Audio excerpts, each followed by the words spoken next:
Well, good evening, everyone, and welcome to the fourth session of the Mi'kmaq-led conservation webinar series. My name is Allie Rivers, and I'm the Indigenous Protected and Conserved Areas Project Coordinator with the Confederacy of Mainland Mi'kmaq, and I will be your moderator for this evening's session. Before we dive in, I just wanted to cover a few housekeeping rules. If you have not already, please put yourself on mute, and we ask that you stay muted for the remainder of the webinar. If you have questions at any point throughout the webinar, please type them into the chat box. And at the end of the webinar, we'll have time for a short Q&A session where I'll be able to read out some of the questions that you've asked in the chat. We will also be drawing for a door prize at the end of the session, so please stick around for your chance to win a beautiful handcrafted basket made by Flo Young from Unama'ki. And finally, this webinar is being recorded, and a link to the recording as well as any additional resources will be sent to everyone via email next week. To start out this evening, I wanted to introduce you all to Tom Johnson, who will start us off with an opening prayer. Tom Johnson is currently the Executive Director of the Eskasoni Fish and Wildlife Commission. He is a first language speaker and is a member of the Mi'kmaq community Eskasoni First Nation. Eskasoni First Nation is the largest Indigenous community east of Montreal and is nestled within one of the 7 traditional Mi'kmaq districts known as Unama'ki, or Cape Breton, Nova Scotia. Eskasoni also contains the largest number of Mi'kmaq first language speakers. Tom has been instrumental in the regeneration of his first language. He has been involved in documenting a number of video recordings, which involved interviews with Mi'kmaq speakers, mainly elders. One of his current roles as co-founder for the Eskasoni Mi'kmaq Language Initiative has allowed him to plan 2 separate language conferences with his team members, one for youth and the other for adults. He has worked tirelessly as an advocate for the rights and needs of the Mi'kmaq people and continues to represent his people on several boards and committees. He has been involved in, Tom presently serves as a member of the Executive Committee for CC UNESCO, a board member of the Bredor Lake Biosphere Reserve, and is also a member of the Canadian Biosphere Reserve Association Indigenous Circle. Wela'liek, Tom, for joining us tonight, and I will pass it on to you. Wela'liek, Nelly, thank you. We'll start off with a little prayer. And maybe before I say the prayer, and I guess it's a good thing to, it goes in light with our talk tonight with the two-eyed sea and the Etuaptmunk, and it's looking at things from 2 perspectives. And we were and still are a very spiritual people, and we interact with nature in a different way as we look at a lot of things that are animate and alive. So I will start. Wela'liek, Bijidayoch, Hedawea, Kluken, Wolonok, Tahoe, Grusko, Clifford, Edamulom, Sechixidamurno, Achiginamazultino.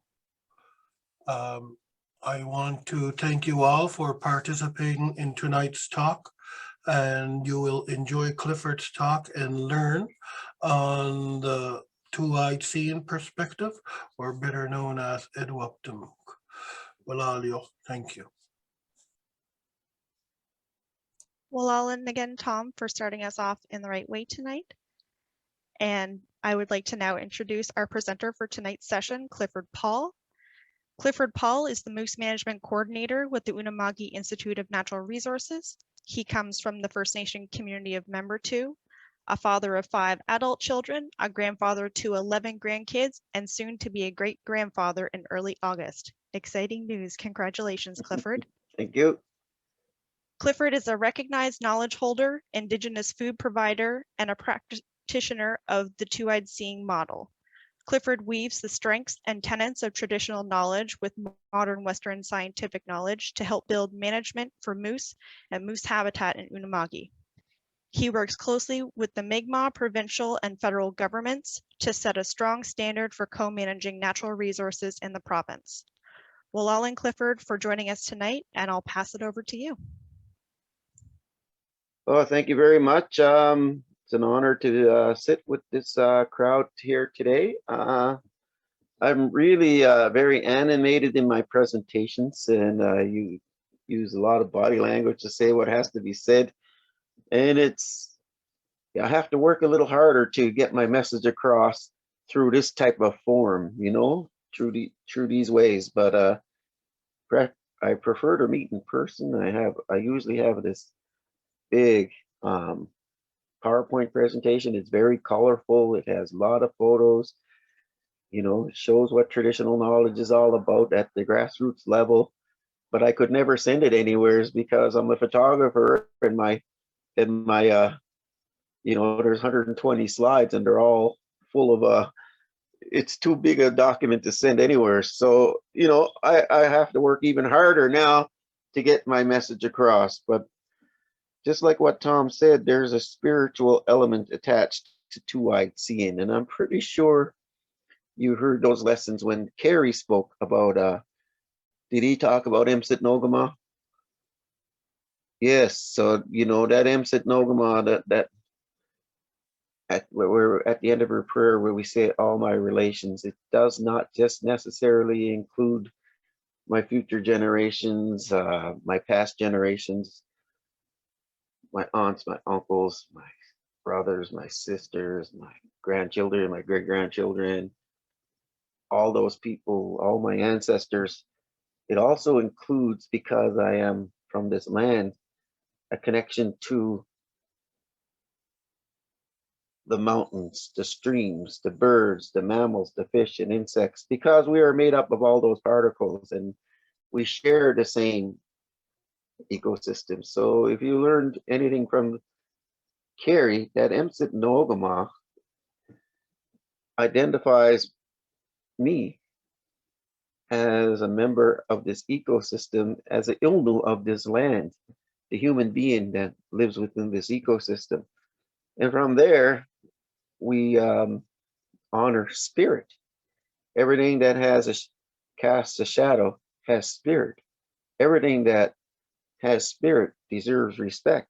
You look at everything in nature, all the four elements, they all cast a shadow as well. The earth, the air, the fire, and the water, they cast shadow and they deserve respect. Anything beyond that respect, you lose something. You're going to lose something, or something finds its way out of balance. So as a person who garnered traditional knowledge through a lifetime of being a Ilnu, a human of this land, I am guided, and you're wondering how this is going to fit in the picture, but it all fits in. I'm guided by Mi'kmaq natural law, which means I can harvest and be at certain places at certain times where the food value is at its peak. And when I intercept all these things, all these natural foods and medicines at these times, at the peak of their value to us to survive, but also at a time that's I do not interfere in the population. It's at a time where my activity would not hurt their numbers, and our activities as Mi'kmaq would not hurt their numbers. So that is a guiding principle called Nedugulimp. And Nedugulimp, from the understanding of spirituality, Msit Nogama, how Nedugulimp, how that carries me through how I'm governed in my activities in the natural world. Nedugulimp is a guiding principle, and it governs. Govern is a word I hate to use. It enables my decisions and my behaviors when I'm in the natural world, harvesting food, medicine, anything I need for the survival of our families. So Nedugulimp grows from that, and Mi'kmaq natural law fits within there. In Mi'kmaq natural law, Nedugulimp, respect, all those things that Carrie may have brought up in his presentation, those are guide us as traditional food providers, as traditional medicine providers, and as people who have built a repertoire of traditional knowledge. The traditional knowledge part of the 2ICN model is both ancient and it's new. It evolves. Our activities evolve. The way we interact with Mother Nature evolves. It's all on the momentum of respect. It's all on the momentum of how we approach the natural world. So when we go out and go harvest, we do it with love in our hearts. We ask the Creator for a safe and successful harvest. We ask our ancestors to join us. We humbly place ourselves in the world of the fish, the birds, the mammals, the insects, step into their world, which is we are part of, and we ask for gifts from those populations. And then we harvest with love in our hearts. We are the facilitators of the gifts. A moose presents itself, we harvest it, we accept the gift from the Creator. So really, people who don't understand this way of thinking, this way of living, they think we're cold-blooded killers. But actually, we're facilitators of a gift. We've asked the moose people to present themselves so that our families can feed themselves. And when a moose does so, we accept the gift and we do it very, very efficiently. And to get these thinkings in a management plan for moose with the federal and provincial governments, it's very hard for them to understand because their education and their way of living, very rarely the spiritual element is brought into play. It's brought into play. So when we bring to the table the Mi'kmaq, we bring traditional knowledge. I have a repertoire of traditional knowledge that's old and new and ancient. So does everybody who provides information. And when I was brought in to work on this moose management plan, it was a clash of understandings. It was a clash of ways of knowing and ways of thinking. And I remember so clearly when I started, because things were happening in the Mi'kmaq community. Our hunters were going up to the mountain. There was a lot of moose. Don't get me wrong, there was a lot of moose. They had an overpopulation, and our harvesters were going there. Young people were hunting, shooting moose, selling moose, bargain basement prices.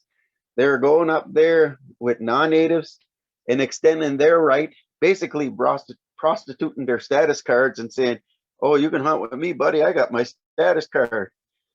And it was getting kind of dangerous up there. And Tom will remember this. The elders told Charlie Joe Dennis, who just set up the Unama'ki Institute of Natural Resources.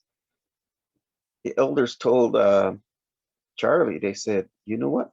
We want to shut the mountain down. We want to stop hunting completely until we get a better, clearer picture of what's going on, what's harvested, because the actions of not all, but a few of our harvesters, and there was quite a bit of them, was not conducive to sustainability, and their actions did not represent Mi'kmaq values." I get in the picture. I get a job. I applied for the job of coordinator, and some of the questions they asked me, they said, "Clifford, what's missing from our moose harvest?" And I'll tell you, I said, the relationship between Mi'kmaq and the federal and provincial governments needs a lot of work. They don't understand our ways. They don't understand our our approach to the natural world. Also, the people that are behaving in a manner that's not conducive to sustainability, they're equally guilty of that. Not guilty, but equally remiss in those understandings. So I also mentioned that what's missing with our young people today is that the spiritual element of the harvest is missing, and it's not there for a lot of our harvesters. Simple things as offering tobacco, accepting the gift as facilitators. You know, you get people killing a moose and they're sitting on the back and they're just holding the antlers up with the rifles. You know, that's not necessary, and that's not respectful, and that's not the Mi'kmaq way. People hunting moose, selling it to get new tires for their truck so they can go back up there again, using it for the drug trade and all the other things that people were getting messed up in. It was a mess. But anyways, they hired me, and the premise, the conditions that I was hired, and our funding agencies brought forward money for this position. They said the Mi'kmaq have an unregulated hunt. The Mi'kmaq can hunt 365 days a year, can shoot anything they want within that time. And the Mi'kmaq need a management plan for moose. That's what we were told. So we put together a team. We started going to the communities, and we started asking some questions. When we had some very, very colorful, unpleasant discussions in all our communities. And we asked two basic questions. How would you like to see the Mi'kmaq manage moose in Unama'ki? And also, how would you like to see the Mi'kmaq manage moose ecosystems in Unama'ki? And the information was coming forward, man. It's like somebody took the bricks off a dam, and the information started pouring towards us. And our note keepers, oh my God, they were just going, they were right busy writing. And you know what that was? That was the traditional knowledge. There was finally an avenue for traditional knowledge to come into the picture. And when we first started, the people were showing up to these meetings. Oh, you're selling our rights. You're doing this. You're trying to get involved in this. And I said, we're not selling anything. We're trying to create a management plan from our people. And people were saying about the changes that need to be made. They said, they need to do this. They need to do that. They need to do this. They need to change this. And we take the notes and we listen. And at the end of the meeting, I go, who do you mean by they? And the harvesters and the community members will say, ah, you're right. They is us. We need to do this. We need to do that. And for the first time, since before the arrival of the white man, I guess, the Mi'kmaq have stood to retake their roles as stewards over the natural world and to provide input. So we started to gather incredible amounts of traditional knowledge, incredible amounts. And because UINR and the role it plays, we were able to weave the fabric of that knowledge, the strengths and tenets of traditional knowledge with modern Western scientific knowledge, and build a management plan for moose. And the management plan is pretty unique because it is not a management plan that is written, what needs to be done, what has been done, and then it's over and it's put on a shelf and people can read what the Mi'kmaq have done to manage moose. No, the management plan is an ongoing discussion between First Nations harvesters, First Nations community members, the grassroots, with people like myself, with people with KMKNO, the Assembly of Nova Scotia Chiefs. And that ongoing discussion complete with deliverables and some nice, strong education components built in, the management plan for moose and the legacy that it has provided was a change in behavior, a change in discussion, and a change for the better in traditional management. It was pretty interesting. The federal government said the Mi'kmaq do not have a management plan for moose. The Mi'kmaq can hunt 365 days a year, unregulated hunting, blah, blah, blah, blah, blah, blah. So the Mi'kmaq needs a management plan for moose. That's what I was hired under. The province said basically the same thing. You know, the Mi'kmaq have an unregulated hunt. They don't report their catches. They do this, hunt 365 days a year. The Mi'kmaq need, and this is but paternalistic, the Mi'kmaq need a management plan for moose. So when we started gathering that information and we started looking at what a management plan is going to look like for our people, I actually thought it was going to be a report on paper, but it's the continuation of a discussion that left us long time ago and came back. So we started gaining momentum, gathering information, and we went back. We had a meeting again. And we sat down with the province and the feds at the same table.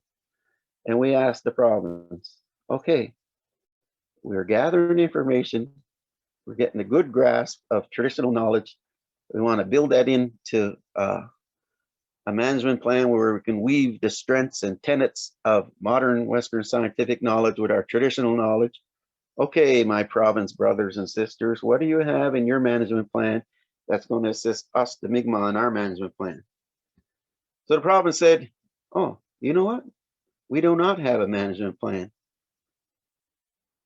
We work with UINR and Parks Canada, and we do a survey on moose. We find a population, and from that number, Parks Canada will give us a number, and from that number, we will determine how many non-Aboriginal people get to hunt moose this year. So basically, you're telling us we need a management plan, and you don't have one. Yes. So we asked Parks Canada the same question. And, you know, it's just like one of the elders asking you a question, pinching you and twisting, you know. All right, so our friends from Parks Canada, we're working on the management plan for moose. We want to blend traditional knowledge with modern Western scientific knowledge. What do you have in your management plan that's going to assist us with our management plan? They told us the exact same thing. Oh, we work with UINR and Department of Natural Resources. We do a survey of moose, and from there we provide a number, and DNR will use that number to determine how many non-Aboriginal people get to hunt moose this year. And then we said, okay,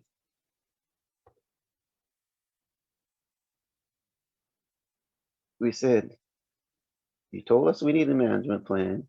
You didn't have one. That's pretty paternalistic.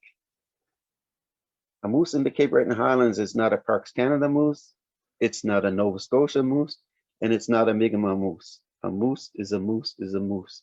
And we have to unite, share the best of our capacities, and build a comprehensive management plan on moose.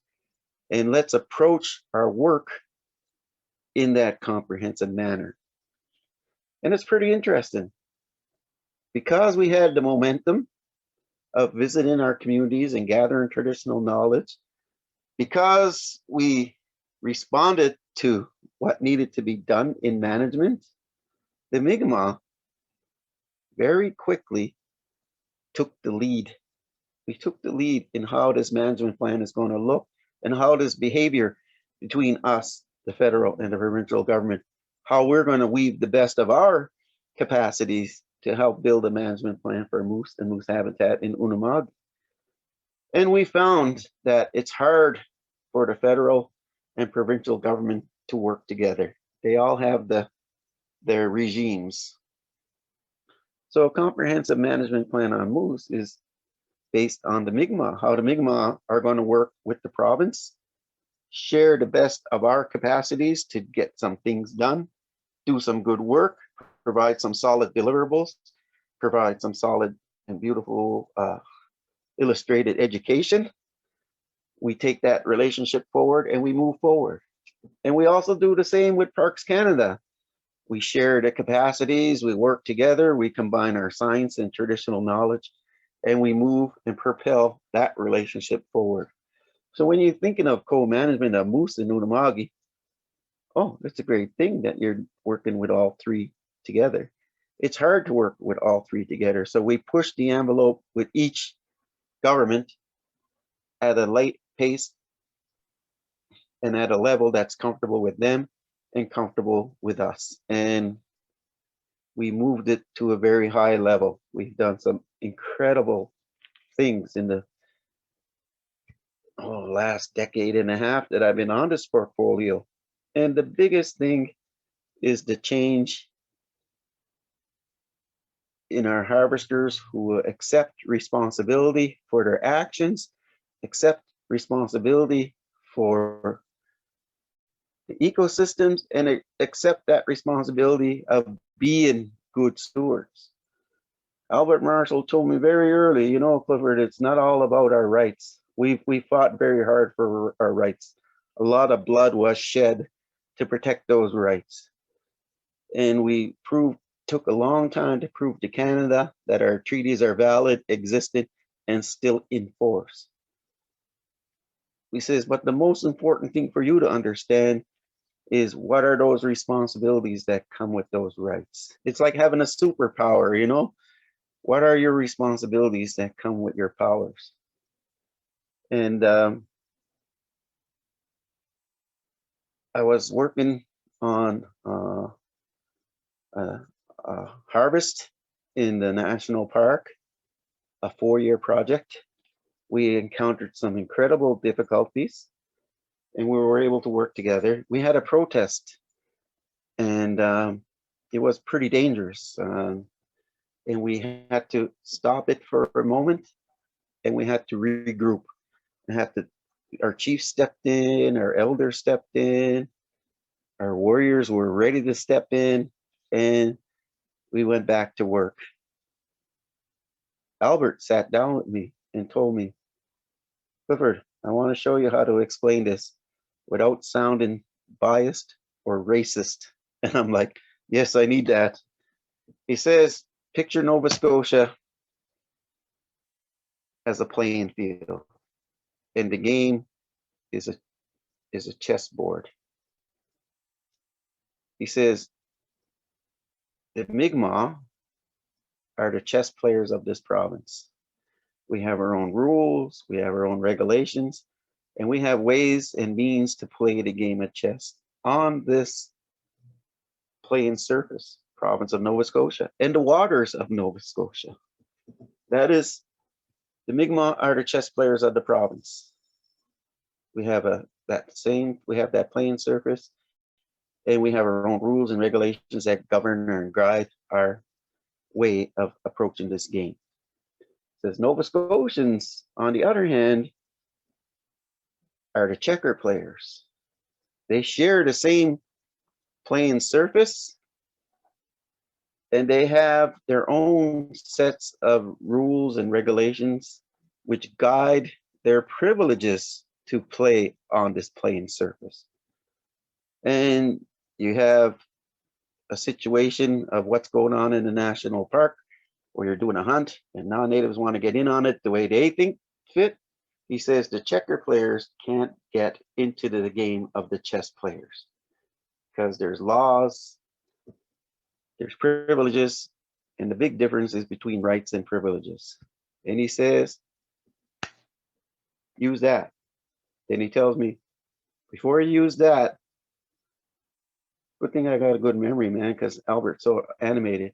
Before you use that, what do we have in common? He says. And I gave it a little bit of thought. I said, we have rights and responsibilities on this playing surface. Nova Scotians have privileges and responsibilities on this playing surface. So I guess what we have in common is responsibilities and the same playing surface. So those understandings that we have responsibilities on the shared landscape, the shared seascapes, that has taken that portfolio to a level that the rest of Canada is looking at what we are doing here on the East Coast and how we are working to co-manage resources in Nova Scotia and especially in Unama'ki. And the conversations are incredible. The conversations where Mi'kmaq jurisdiction is brought to the table and helps propel that portfolio forward. It's very delightful to work in that environment. And when I first started, and the changes that needed to be made in our own communities, I always said, whoever gets that job as coordinator is going to get beat up, shot, or both, because that person has to be a conduit for change. And when I got the job, I said, oh no, man, I'm going to get beat up, shot, or both. But guess what? When it was put out there, our people rolled up their sleeves and were willing to work because they wanted to see moose managed by our people in a co-management way, to work with the best of our capacities of what we can share and how we can come up with a management plan that's, I would say, unparalleled. It's Mi'kmaq led, and it's going in a direction where our community members and our grassroots give us instruction and they give us guidance. My work plan, 80% of that comes right from the grassroots. All the deliverables we have come up with in that period of time came from direction from the grassroots. And when the person from Wela'liek, from Liverpool, Nova Scotia, from Mi'kmaq living in Halifax, all their voices are brought into this plan because they care about the future of moose, and they care about the strength and viability of the herd, but more importantly, they care about the strength and viability of the ecosystem. So we have a lot of challenges, and we work through every one, and we continue to work through every one, because the way we approach this, it is an ongoing discussion with deliverables and changes in behavior. That is the greatest legacy. I use the guidance of my elders is very strong in what we do at UINR, Eskasoni Fish and Wildlife, CMM, and we also get guidance from our youth as well.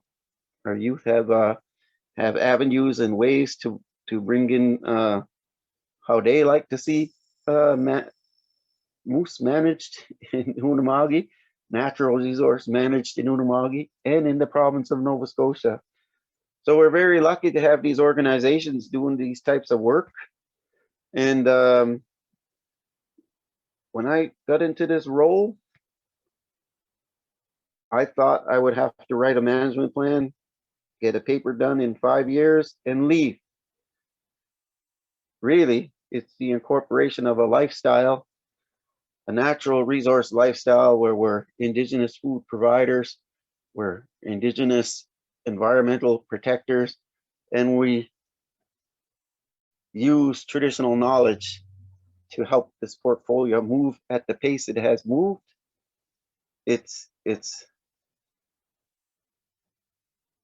different. It's my life, and it doesn't even feel like work, you know. It feels like an extension of my responsibilities as a Mi'kmaq applied to this portfolio. There are days it feels like work, though, you know, when it comes to writing my reports and year end and all that. Yeah, then it feels like work. But other than that, it's a great gig, and it's something for other jurisdictions to look at, you know. I still remember an article written by Dr. Jane McMillan. She says the Mi'kmaq should be managing resources, all the resources in Nova Scotia. And she listed all these reasons why. And she used the moose as an example. She used Carrie's work as an example. She used Albert's work as an example. And those are the 3 stars. And we have kids coming up, young people coming up who are embracing those thinkings and building their own repertoire of traditional knowledge. The stories end when we stop taking them out. When we stop taking the kids out, the story ends. And our children will be telling the stories, and our grandchildren will be telling the stories. Oh, my Giju used to do this, or my mother and her mother would pick berries here. And the stories will be that way. We want it so that the kids will say, my Giju, my papa, we set up camp and we harvest moose. We go to Wela'liek, we stay on an island and we harvest gooseberries. We do this, we do that. And that is the best protection of traditional knowledge. You ask a scholar, how do we protect traditional knowledge? And they'll start talking about intellectual property rights and all these things that are important to preserve and establish ownership. I say that's great, but really the best protection of traditional knowledge is passing the knowledge down to our younger generations by bringing them in these environments and learning in these environments beyond the walls of the classroom, where Indigenous knowledge, traditional knowledge, Tu'aitsian can only be referenced. Go out in the natural world where it's actually, you live it, breathe it, taste it, share it, respect it. And I think that's the most important thing. And in our management plan on moose and everything else we do in the natural world, harvesting salmon, picking fiddleheads, getting berries, getting medicine, harvesting striped bass, eels. It's that involvement and bringing youth out there and letting the youth build the repertoire of traditional knowledge so that they can be the knowledge holders and the scientists. They will have the benefit of the Tu'aitsian model. They'll have that skill set, that toolbox of traditional knowledge, and they'll also have that skill set and toolbox of modern Western science, and they will be able to tell the world how they are able to weave the fabric of both and show it in not only their work, but in their way of life and their ways of knowing and their sense of place in Mi'kmaq.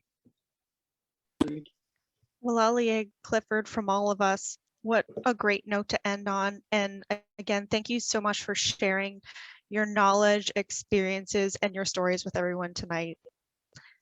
So we have a question from Claire, which it kind of seems maybe like a 2-part question. So I'm going to try my best to kind of pull out some of the details there. Can you speak more about the terms management, co-management, governance, co-governance? She saw that you bristled a little bit when you mentioned the word governance. So maybe the first piece could be, I myself know that, there's differences between, management and stewardship. There's also differences between co-management and co-governance. And, there's difference between management and governance. So it is kind of a big question, but you willing to tackle it, Clifford? Yeah, co-management is a word, it's a buzzword. And when I say it, government don't like to use it because it changes things within their realm of understanding. So when we work in a co-management regime, we are actually co-managing, and we have to find a word that's better than co-management because we're working with the best capacities we have with the federal government, and the Mi'kmaq go on that stream and they do the best work they could. And we do that with the provincial government. We work with the best of our capacities, our shared experiences, and what we can provide to move those forward. But like I said, it's harder for the province and the feds to work together in this management regime. So co-management basically is how the Mi'kmaq manage to work with the province and how the Mi'kmaq manage to push that portfolio in a direction that's going to benefit. And the same thing with the federal government. We move that portfolio forward at a pace that's comfortable with them and us. It's not like we're in the same boat, three levels of government on the same boat. It's two boats with the Mi'kmaq on both. So co-management, I guess, is a word we like to use, but it doesn't adequately express how that relationship has got to work, how that relationship transpired to the way it works today. So yeah, I cringe a little bit when I say co-management, and I understand now why. Yeah. And we do have another question here, Clifford. I wonder if you know of any examples of Mi'kmaq-led resource management initiatives in Nova Scotia, fishery, forests, any kind of example you can think of. Oh yeah, we have the Mi'kmaq Forestry Initiative. That's big, and non-forest timber products. The thing is with the old way of thinking in Nova Scotia, Nova Scotians, ourselves included, is we look at the natural world and we say cut, slash, burn, kill, take, sell, profit, profit, profit. And a lot of that activity is done so with no thinking of Emsit Nogama, Nedugulim, Mi'kmaq natural law. A lot of that thinking has led to irreparable damage to ecosystems. Historically, we have rivers destroyed. We are still having rivers destroyed. We have clear cuts. We've had industry do a lot of things that are not very good. Province agreed to these things, all these things. And yet, when the Mi'kmaq looks at the forest, they see, oh, I can get some bark here. I can get mayflowers here. I'll offer tobacco. Oh, I can get some bow stabs. I can make bows out of these trees here. I can make baskets from this. We look at a forest and we say, here's how you engage, and you do not harm the integrity, productivity of that environment. That's what Nedugulim is all about. So we bring that in. So the Mi'kmaq forestry products, the non-forest timber products, you know what? The way Mi'kmaq approach the natural world, I'm a trained guide for hunting and fishing.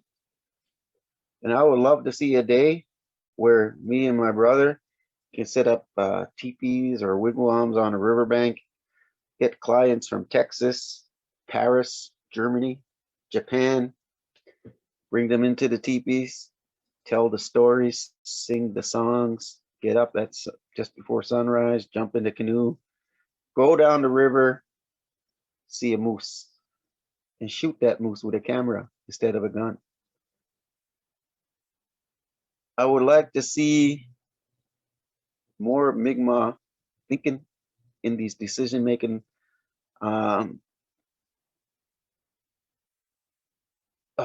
natural resource regimes, forestry, recovery,